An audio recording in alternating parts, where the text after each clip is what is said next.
వేదికను అలంకరించిన పెద్దలు, మా ఫాదర్ లక్క చంద్రబాబు గారు, the future is in safe hands అండి. చంద్రబాబు గారి నాయకత్వంలో it is in safe hands. ఎందుకు చెప్తున్నా అంటే చాలామందికి డౌట్ ఉంది, నెక్స్ట్ ఇప్పుడు బిజినెస్ పెడితే ఆర్ ఇండస్ట్రీ పెడితే ఫ్యూచర్ ఎట్లా అని. ఒకటే చెప్తున్నా అందరికీ, సొంత చెల్లికి సొంత మదర్కే న్యాయం చేయనోడు 5 కోట్ల మందికి ప్రజలకు ఏం చేయగలుగుతాడు అనేది ప్రతి ఒక్కరు ఆలోచించాలా. ఓటేసేప్పుడు ఖచ్చితంగా 1 నిమిషమన్నా ఆలోచిస్తారు కాబట్టి it is in safe hands, no issue. ఖచ్చితంగా తెలుగుదేశం పార్టీ కొన్ని decades పాలిస్తుంది, so there is no problem.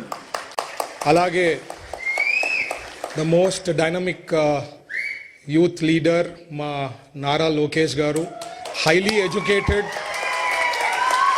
175 ఎమ్మెల్యేలు, 25 ఎంపీలు ఆ రాజ్యసభ ఎంపీలలో స్టాన్ఫర్డ్ నుంచి చదివిన వాళ్ళు ఎవరు లేరండి. So very highly educated, so he knows what to do, when to do everything. So perfect blend ఉంది మాకు, ఇట్లా సీనియరు ఇట్లా జూనియరు.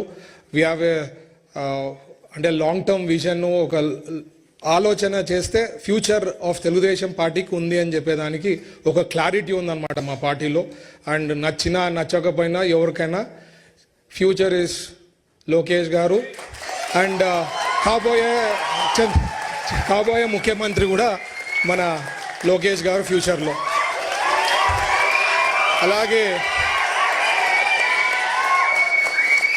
మన రామ్మోహన్ నాయుడు గారు, the youngest cabinet minister in union government.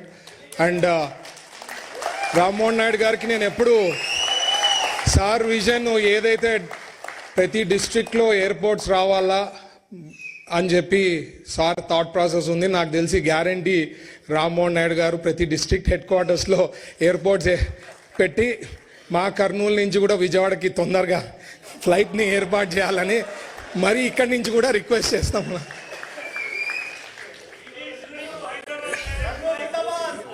Thank you.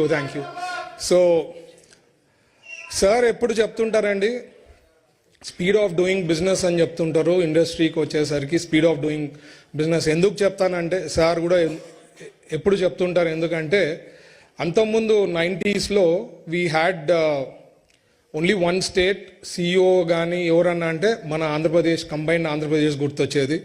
ఇప్పుడు వెరీ హైలీ కాంపిటేటివ్ అండ్ ఇండస్ట్రీస్లో కానీ business people are very very smart. మన స్టేట్కి వస్తారు, ఇక్కడ ఏమి ఇస్తారో సబ్సిడీస్ కనుక్కుంటారు, మరి వేరే స్టేట్ దగ్గర పోతారు, అక్కడ నెగోషియేట్ చేస్తారు, ఫైనల్గా ఎక్కడ హైయెస్ట్ వస్తే అక్కడ పోతారు. That's a standard. But difference ఏమనేది ఉండాలా అంటే speed of doing things, speed of doing business అనేది sir has got in. And this caption అనుకోండి, చేసే ఇంప్లిమెంటేషన్ అనుకోండి, టోటల్ ఇండియాలో నాకు తెలిసి ఏ స్టేట్ కూడా చేస్తా లేదు. And we are really implementing those things అండి. మాకు ఎవ్రీ మంత్ ఈ మధ్యనే స్టార్ట్ చేసాం, నా పోర్ట్ఫోలియో కింద కూడా ఆల్ ఇండస్ట్రియలిస్ట్ బిజినెస్ పీపుల్ ఏదైనా ఇష్యూస్ ఉంటే రామని చెప్పి full day we are spending time with them in approvals కానీ ఈ ప్రాసెస్ కానీ ఎక్కడైతే అక్కడ తొందరగా చేయాలని చెప్పి we are doing that to follow the caption of speed of doing business. So ఖచ్చితంగా we will do lot of things. ఏదైతే 5 ఏళ్లలో సాధించాలనుకున్నది ఆల్రెడీ 7 monthsలో కొన్ని lakhs of crores investments commit అయినాయండి.